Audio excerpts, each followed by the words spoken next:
ದೇಶದ ಅತ್ಯುನ್ನತ ನಾಗರಿಕ ಪ್ರಶಸ್ತಿ ಪದ್ಮ ಪ್ರಶಸ್ತಿ 2026ನೇ ಸಾಲಿನದ್ದು ಪ್ರಕಟವಾಗಿದೆ. ಸೊ ಇದರಲ್ಲಿ 8 ಮಂದಿ ಕನ್ನಡಿಗರಿಗೆ ಪದ್ಮ ಪುರಸ್ಕಾರ ದಕ್ಕಿದೆ.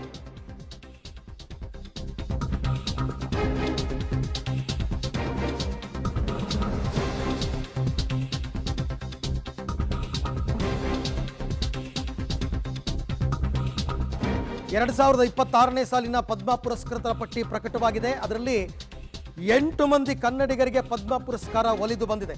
ಪುಸ್ತಕ ಸಂತ ಜ್ಞಾನದಾಸೋಹಿ ಅಂಕೇಗೌಡರಿಗೆ ಪದ್ಮಶ್ರೀ ಪ್ರಶಸ್ತಿ. ಸುಮಾರು 20 ಲಕ್ಷಕ್ಕೂ ಹೆಚ್ಚು ಪುಸ್ತಕವನ್ನು ಅಂಕೇಗೌಡರು ಸಂಗ್ರಹಿಸಿದ್ದಾರೆ. ಖ್ಯಾತ ವಿದ್ವಾಂಸ ಮತ್ತು ಶತಾವಧಾನಿ ಆರ್ ಗಣೇಶ್ ಅವರಿಗೆ ಪದ್ಮವಿಭೂಷಣ.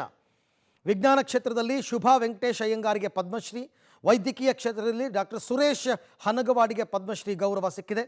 ಇನ್ನು ಟಿ ಜಗನ್ನಾಥನ್, ಪ್ರಭಾಕರ್ ಕೋರೆ, ಎಸ್.ಜಿ. ಸುಶೀಲಮ್ಮ, ಶಶಿಶೇಖರ್ ವೆಂಪತಿಗೆ ಪದ್ಮಶ್ರೀ ಗೌರವ ಸಿಕ್ಕಿದೆ. ಎಲ್ಲ ಕೂಡ ಕನ್ನಡಿಗರು. ಇದಲ್ಲದೆ ಕ್ರಿಕೆಟಿಗ ರೋಹಿತ್ ಶರ್ಮಾ ಮತ್ತು ಹರ್ಮನ್ ಪ್ರೀತ್ ಕೌರ್ಗೆ ಪದ್ಮಶ್ರೀ, ಮಲಯಾಳಂ ನಟ ಮಮ್ಮುಟ್ಟಿಗೆ ಪದ್ಮವಿಭೂಷಣ ಪ್ರಶಸ್ತಿಯನ್ನು ಕೂಡ ಘೋಷಣೆ ಮಾಡಲಾಗಿದೆ. 2026ರ ಪದ್ಮಶ್ರೀ ಪ್ರಶಸ್ತಿ ಪ್ರಕಟ ಆಗಿರುವಂಥದ್ದು.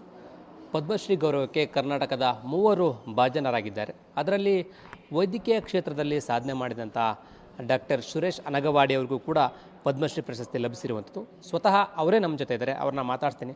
ಸರ್ ನಮಸ್ತೆ. ಮೊದಲನೇದಾಗಿ congrats sir. Thank you very much. Sir ತಾವು ನಿರೀಕ್ಷೆ ಮಾಡಿದರೆ ಸರ್ ಈ ಪದ್ಮಶ್ರೀ ಪ್ರಶಸ್ತಿನ? ಖಂಡಿತ ನಾನು ನಿರೀಕ್ಷೆ ಮಾಡಿದ್ದಿಲ್ಲ. ಓಕೆ. ಇದು ಒಂದು ಬೆಳಿಗ್ಗೆ ಫೋನ್ ಕಾಲಲ್ಲಿ ಗೊತ್ತಾದಮೇಲೆ ತುಂಬ ಒಂಥರ ಶಾಕು, ಸರ್ಪ್ರೈಸು ಆಯಿತು.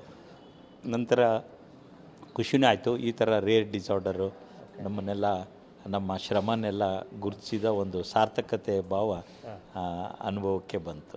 ಸರ್, ಈಗಾಗಲೇ ತಮಗೆ ಸಾಕಷ್ಟು ಅವಾರ್ಡ್ಗಳು ಬಂದಿದ್ದಾವೆ. ಈ ಅವಾರ್ಡು ತಮ್ಮ ಜವಾಬ್ದಾರಿಯನ್ನು ಇನ್ನಷ್ಟು ಹೆಚ್ಚಿಸುತ್ತಾ? ನನಗೆ ನೀವು ಹೇಳಿದಂಗೆ ಅವಾರ್ಡ್ಗಳು ಬಂದಿದೆ. ಅವಾರ್ಡ್ಗಳು ಯಾವ ಥರ ಅಂದರೆ ಫರ್ದರ್ ಅದು ರೆಸ್ಪಾನ್ಸಿಬಿಲಿಟಿನ ಜಾಸ್ತಿ ಮಾಡುತ್ತೆ ಅಂತ ಅಂದ್ಕೊತೀನಿ. ಆಮೇಲೆ ಅದು ಒಂಥರ ಏನೋ ಒಂದು ನಮಗೂ ಒಂದು ನಮ್ಮ ಶ್ರಮ ಸಾರ್ಥಕವಾಯ್ತಲ್ಲ ಅಂತ ಒಂದು ಖುಷಿನೂ ಆಗುತ್ತೆ. ಆದರೆ ಈ ಅವಾರ್ಡ್ ದೇಶದ ಒಂದು ಉನ್ನತ ನಾಗರಿಕ ರಿಕಗ್ನಿಷನ್ ಪ್ರಶಸ್ತಿ ನಿಜವಾಗ್ಲೂ ಒಂದು ದೊಡ್ಡ ಹಿರಿಮೆ. ನಾನು ಈ ಸಂದರ್ಭದಲ್ಲಿ ಇದರ ಹಿಂದ್ಗಡೆ ಸಾಕಷ್ಟು ಜನ ಇದ್ದಾರೆ. ನಮ್ಮ ಡೋನಾರ್ಸ್ ಇದ್ದಾರೆ. ಆಮೇಲೆ ಎಸ್ಪೆಷಲಿ SP ಬಾಲಸುಬ್ರಹ್ಮಣ್ಯಂ 21 ವರ್ಷ ನಮ್ಮ ಸೊಸೈಟಿ ಬೆಳವಣಿಗೆಯಲ್ಲಿ ಸಾಕಷ್ಟು ಶ್ರಮಿಸಿದ್ದಾರೆ. ಸೊ ಇಷ್ಟು ವರ್ಷಗಳ ಶ್ರಮ ಇವತ್ತು ಹಿಮೋಫಿಲಿಯಾ ಪೀಡಿತರ ಆಶಾಕಿರಣ ಅನ್ನುವಂಥ ಖ್ಯಾತಿ ಕೂಡ ತಮಗೆ ಸಿಕ್ಕಿರುವಂಥದ್ದು. ಇಷ್ಟು ವರ್ಷದ ಶ್ರಮ ಹೇಗಿತ್ತು ಸರ್?